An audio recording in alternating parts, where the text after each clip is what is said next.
крымские татары произошли, как и все люди, от первого человека, это Адама, пророка Адама. Ну, говорят, что скифы, печенеги были здесь, на территории Крымского полуострова, сарматы. Кто-то говорит из историков, что якобы Греция понаехала сюда, то есть часть греков в нашей крови. И, конечно же, это монголо-татарская ига, которая в свое время держала всю Евразию, так сказать. Это от тюркских национальностей, народностей, насколько я знаю, если это правильно. Скифов, насколько мне известно. Может, от греков?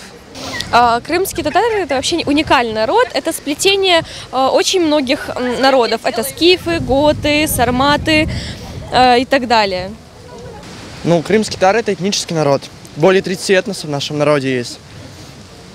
Скифы, тавры, сарматы, гуны, аланы, хазары, кемерийцы, булгары вроде как. Но это спорный вопрос. Далее генуэзцы. У нас этнический народ, много этносов. От народа и гиреев,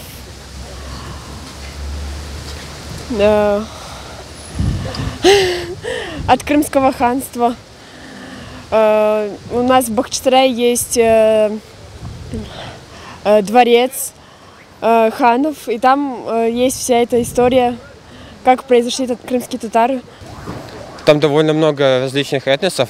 Я могу поделить их на две расы, на европеоидную и монголоидную, и на смеси.